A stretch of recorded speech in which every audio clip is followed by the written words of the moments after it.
Regardless of your views on the death penalty, it is indisputable that many people find the thought of a criminal's last moments of life morbidly fascinating, from what his last meal was to how he spent his final hours. But the subject of someone's last words seems to fascinate us most of all. Many criminals will express sorrow and regret, or just defiance, but every so often words are spoken that chill onlookers for years to come. Here is my choice for 5 creepy last words from death row. Number 5. Gary Gilmore. Gary Mark Gilmore began his career of crime at an early age. As a teenager, he was constantly in trouble with the law for stealing cars.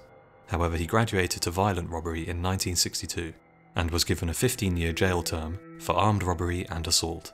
He was conditionally paroled in April 1976 and went to live with a cousin in Utah, but just 3 months later his life took a fatal turn. On the night of July 19, 1976, Gilmore became a murderer. Entering an empty gas station, he pulled out a gun and pointed it at the employee, Max Jensen. He instructed Mr. Jensen to empty his pockets, which he did, and then to enter the bathroom and lay down on the floor. Max Jensen did not resist Gilmore's demands, however there would be no mercy for him that night. Gilmore pointed the gun at Jensen's head and said, "This one's for me," then pulled the trigger.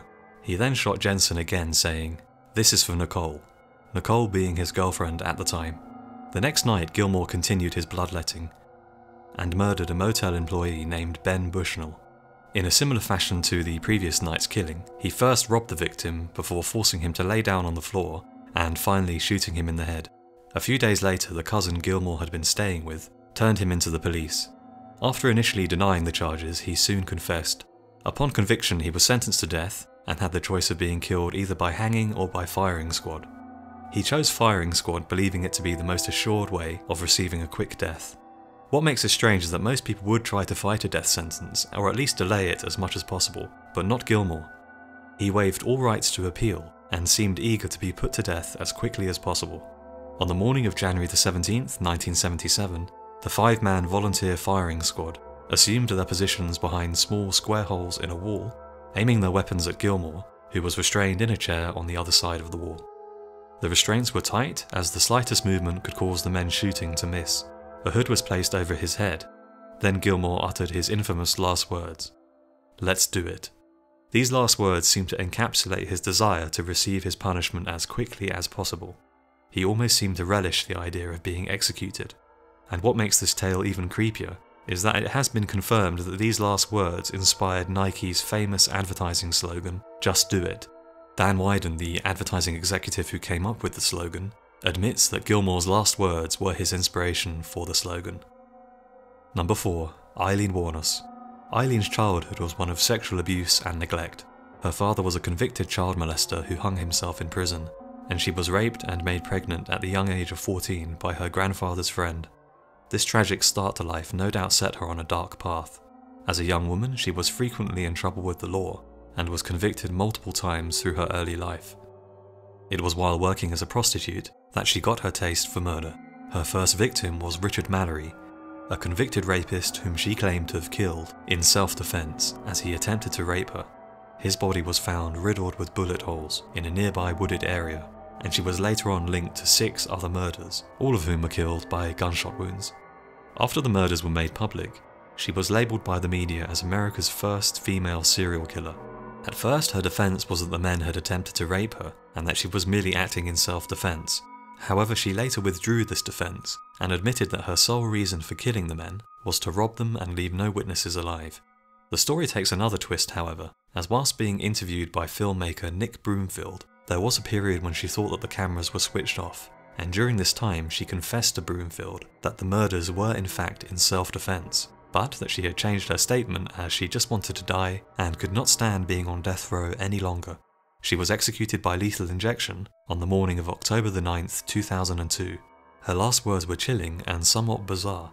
She is recorded as saying, "Yes, I would just like to say I'm sailing with the Rock, and I'll be back, like Independence Day, with Jesus, June 6th, like the movie, big mothership and all, I'll be back, I'll be back." Number 3. Peter Kurten. Known as both the Vampire of Dusseldorf and the Dusseldorf Monster, Peter Kurten was a German serial killer who terrorized the city of Dusseldorf between February and November 1929. He was born the son of a violent alcoholic, and like many killers, got into petty crime at a young age. He also displayed a sick and cruel side early on in his life, often torturing and killing animals. However, it was not long before he progressed from animals to people. His first recorded victim was a 9-year-old girl whom he raped and strangled during a house robbery. He went on to murder at least 9 more people, often raping his victims first. The authorities finally caught up with Kurten after a young girl he had raped led police to his house. During questioning, it was discovered that he drank the blood of at least one of his victims, earning him his grisly nickname. He soon confessed to 9 murders and 7 attempted murders, stating that his main motive was one of sexual pleasure.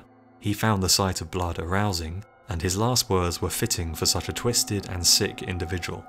Before having his head cut off by guillotine, he uttered the words, "Tell me, after my head is chopped off, will I still be able to hear, at least for a moment, the sound of my own blood gushing from the stump of my neck? That would be the pleasure to end all pleasures." Bizarrely, after execution his head was mummified, and it's still on display to this day at the Ripley's Believe It or Not Museum in Wisconsin. Number 2. Christina Marie Riggs. On May 2, 2000, Christina Marie Riggs was executed by lethal injection for the unimaginable crime of killing her own 2 children. On November 4, 1997, she poisoned her 5-year-old son in his sleep. However, she gave him too small a dose of the poison, which left him in great pain but still alive. After realizing that the poison was ineffective, she then smothered her son and his 2-year-old sister with a pillow. She then tried to kill herself with a mixture of pills and poison. Her attempt at suicide also failed, and she was soon arrested and charged with the murder of her son and daughter. She pleaded insanity, believing that the murder was an act of love, but she was convicted nonetheless. She was sentenced to death by lethal injection, and while strapped to the chair, she uttered her infamous last words. "There is no way, no words can express how sorry I am for taking the lives of my babies. Now I can be with my babies, as I always intended. I love you, my babies." In a final twist to the sad tale, she was injected with the very same potassium chloride poison that she had initially tried to poison her own children with. Number 1. Lavinia Fisher.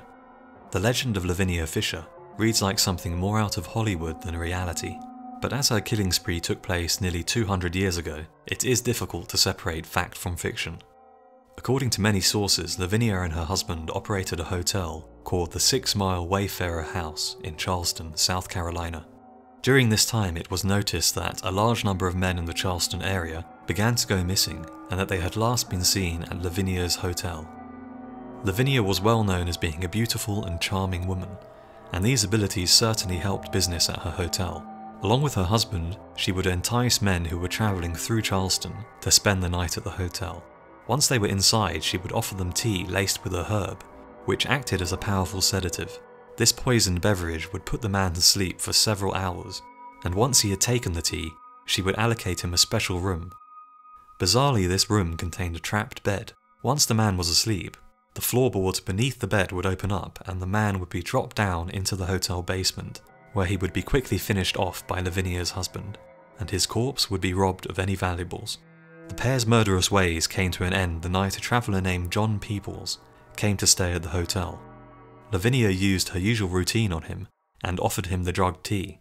However, John Peoples hated tea, but not wanting to appear rude, he accepted the cup, discreetly pouring away the tea when Lavinia was not looking.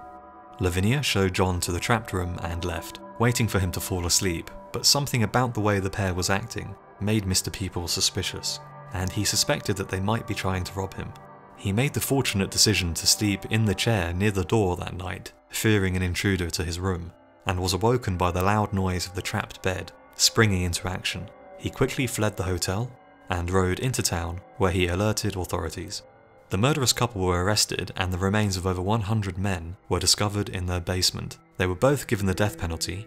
However, Lavinia hoped to escape execution, as at that time it was unlawful in South Carolina to hang a married woman. The judge got around this clause by hanging her husband first, thus making Lavinia a widow and therefore eligible for execution. Lavinia wore her wedding dress to the gallows, hoping to charm one of the onlookers into taking pity on her and marrying her, thus saving her from the hangman's noose.